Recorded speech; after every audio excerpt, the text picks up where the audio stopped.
Assalamualaikum warahmatullahi wabarakatuh. Saya Arifah Adelina akan mempresentasikan materi tentang biografi sastrawan Indonesia. Salah satunya adalah sastrawan Muhammad Balfas.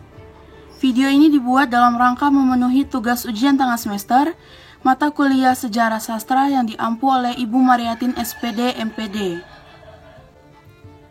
Muhammad bin Salim Alfas atau yang biasa dikenal dengan Muhammad Balfas lahir di Krukut, Kota Jakarta pada tanggal 25 Desember tahun 1922. Beliau menderita penyakit asma sampai akhirnya tutup usia pada tanggal 5 Juli tahun 1975 di Kota Jakarta. Balfas seorang penulis cerita pendek yang produktif pada tahun 1950-an. Ia juga terkenal dengan novelnya yang berjudul Retak. Latar belakang pendidikannya ialah tamatan Mulo pada tahun 1940. Dia pertama kali bekerja di Ekonomis pada tahun 1940 sampai dengan 1943. Kemudian bekerja sebagai kepala redaksi majalah Masyarakat pada tahun 1946 sampai dengan 1947 bersama Sujati S.A. Ia mendirikan majalah kisah, yakni majalah khusus berisi cerita pendek. Selama 4 tahun, Muhammad Balfas, H.B. Jasin, dan Idrus menjabat sebagai redaktur majalah kisah sampai majalah ini berhenti terbit pada tahun 1956. Setelah cukup lama bekerja di tanah air, ia mencari pengalaman di luar negeri, yaitu di Malaysia pada tahun 1962. Selama berada di Malaysia, ia bekerja di Dewan Bahasa dan Pustaka dan berkecimpung dalam dunia radio.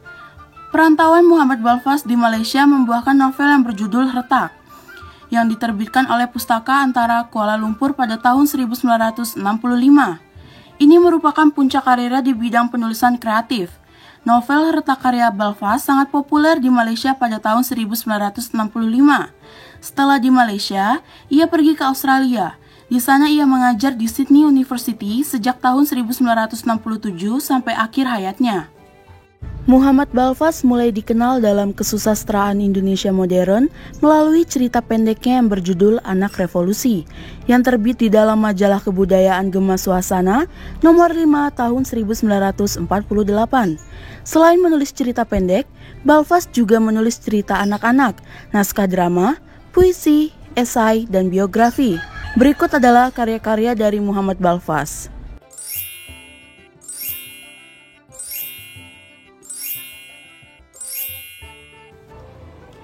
Ya, berikut ini adalah novel yang berjudul Retak karya Muhammad Balfas. Adapun sinopsis dari novel ini yang berisi personality cult atau penyembahan perseorangan adalah penyakit masyarakat yang baru muncul karena keinginan untuk mendapat jawaban yang pasti bagi masalah-masalah yang begitu kompleks. Kesadaran diri tidak kuasa memikul tanggung jawab dalam masyarakat yang telah dilanda oleh topan dalam gelap gelita. Maka suara nakhoda mendapat arti yang lain. Suaranya menjadi ikutan, pidatonya menjadi kasih. Pada suaranya bertautan seluruh penumpang yang minta keselamatan bagi dirinya, bagi anaknya, bagi keturunannya. Judul asli naskah ini adalah Aku Bukan Nabi. Muhammad Balfas. Ya, sekian presentasi dari saya. Apabila ada salah kata, saya mohon maaf. Akhir kata, wassalamualaikum warahmatullahi wabarakatuh.